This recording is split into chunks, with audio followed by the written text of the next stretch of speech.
Hi hello ఎలా ఉన్నారు అందరూ? నీతమ్మ వంటిల్లుకి స్వాగతం. నేను ఈరోజు వెల్లుల్లి ఆవ ఎలా పెట్టాలో మీకు చూపించబోతున్నాను. వెల్లుల్లి ఆవకు నేను 10 కాయలు తీసుకొని చక్కగా కడిగి నీటిలో నానబెట్టుకొని కడిగి ఆరబెట్టి ముక్కలు కొట్టించుకొని వచ్చాను. అందుకని మీకు తోట దగ్గర నుంచి ఆవకాయ అప్పుడే చెప్పాను కదా, తోట దగ్గర నుంచి తెచ్చుకున్నాను. అది ఒకటి కొట్టించింది, కాయలు కొట్టించింది ఒకటి బయట కొట్టించాను కాబట్టి ఆ 2 వీడియో తీయలేకపోయాను. అందుకోసమని ఫస్టే వెల్లుల్లి ఆవ పెట్టేటప్పుడు నూనె బాగా కాగబెట్టుకొని పెట్టుకోవాలి. ఎందుకంటే మనము నూనెలో వెల్లుల్లి వేసినట్లయితే పొంగి పోతుంది. వేడిగా ఉన్నప్పుడు, గోరువెచ్చగా ఉన్నప్పుడే వెల్లుల్లి వేసుకోవాలి. ఆ నూనె కొద్దిగా వేడిగా ఉన్నప్పుడు దాంట్లో ఆవాలు, మెంతులు ఇవన్నీ వేసి చక్కగా ఎర్రగా వేగిన తర్వాత దాన్ని 50 గ్రాములు తీసుకున్నాను. ఆవాలు, మెంతులు, కిలో నూనె కాగబెట్టాను ఫస్ట్. ఎందుకంటే వెల్లుల్లికి, అల్లం వెల్లుల్లి పచ్చడికి ఎప్పుడైనా కానీ ఇది కొంచెం నీరు ఊరుతుంది. అందుకని ఎక్కువగా అవసరం లేదు, కిలో నూనె పోసుకుంటే సరిపోతుంది 10 కాయలకి. ఆవకాయకి అయితేనేమో 2 కిలోల నూనె పట్టింది, 25 కాయలు కాబట్టి. అందుకోసం దీనికి ఇవి చూడని చిటపట అని మంచి చక్కగా ఎర్రగా వేగుతాయి. ఇందులోకి ఈ ముక్కలు మనము పెట్టుకున్నాం కదా, ఇప్పుడు వెల్లుల్లిని చక్కగా ఒలుచుకోవాలి. నేను 1/2 కిలో వెల్లుల్లి తీసుకొని 1/4 కిలో అన్నేమో ఒలిచిపోసాను, 1/4 కిలో మెత్తగా మిక్సీ పట్టుకొని వేసాను.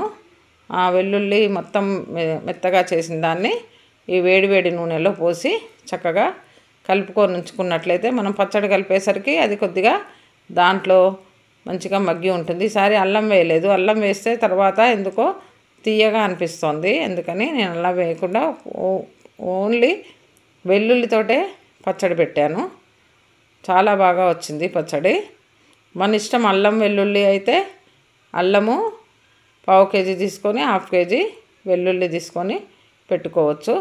కాయలు కూడా కొలుచుకొని ఎన్ని గిన్నెలు కాయలైనాయో 3 గిన్నెలు అయితే 1 గిన్నెకు సరిపోను ఉప్పు, కారం, ఆవుపిండి 3 కలుపుకుంటే అయిపోతుంది.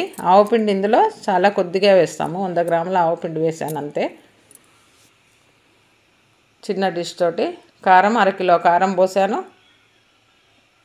1/2 కిలోకి కొద్దిగా తక్కువగా 1/4 కేజీ అంతా ఉప్పు వేసాను.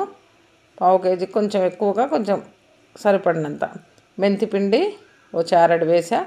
ఆవపిండి 100 గ్రాములు వేసి చక్కగా అంతా కలిసేటట్టుగా కలుపుకొని దాంట్లో ఈ వెల్లుల్లి రెబ్బలు ఒలుచుకున్నవి వేసి అవి చక్కగా కలిసిపోయిన తర్వాత మనము ఈ నూనె ఉంది కదా, మనం కాగబెట్టి ఉంచుకున్న నూనెను అది కూడా వేసి మొత్తంగా, ఎందుకంటే అందులో వెల్లుల్లి వేసాం కదా, మెత్తగా రుబ్బిన వెల్లుల్లి, అది కూడా ఈ కారం, ఉప్పు, ఆవపిండి వెల్లుల్లో చక్కగా కలిసిపోతుంది. కలిసిపోయిన తర్వాత అందులో ముక్కలు వేసుకొని కలిపి పెట్టుకున్నట్లయితే 3వ రోజుకి చక్కగా నూనె అంతా పైకి తేలి ముక్క ఊరి చక్కగా చాలా రుచిగా వస్తుంది. ఇలా కలుపుకోవాలి, మొత్తం కలిసేటట్టుగా చక్కగా కలుపుకోవాలి. చేత్తోటే కలుపుకోవాలి, చేత్తో కలిస్తేనే పచ్చళ్ళు బాగా కలుస్తాయి. గరిటెలు అవైతే ఒక పక్క కలుస్తుందో ఒక పక్క కలవదు, మనకు కూడా తెలిసిపోతుంది. అట్లాగే ముందుగా చెప్పినట్టుగా డబ్బాలో కొంచెం అడుగున నూనె వేసుకొని దాంట్లో ఈ అల్లం వెల్లుల్లి పచ్చడి తీసి పెట్టుకుంటే ఎంతో సంవత్సరానికి సరిపోయినటువంటి అల్లం వెల్లుల్లి పచ్చడి మన కోసం రెడీ అయిపోతుంది. 3వ రోజు తీసి కలుపుకున్నట్లయితే ఉప్పు తగ్గినట్లయితే ఇంతగా నూనె రాదు. ఉప్పు సరిపోతేనే నూనె చక్కగా పైకి తేలుతుంది. ఒకవేళ తక్కువ అయితే ఆ రోజు 3వ రోజు కలిపే రోజున కొద్దిగా కలుపుకోవచ్చు. కానీ నాకు ఉప్పు, కారాలు అన్నీ సరిగ్గా సరిపోయినాయి. చాలా బాగా కుదిరింది పచ్చడి కూడా. చూడండి, ఈ విధంగా పెట్టుకున్నట్లయితే సంవత్సరం మొత్తం కూడా మనకెంతో రుచికరమైనటువంటి పచ్చడి తయారైపోతుంది. సబ్స్క్రైబ్ చేయండి, లైక్ చేయండి. Thank you.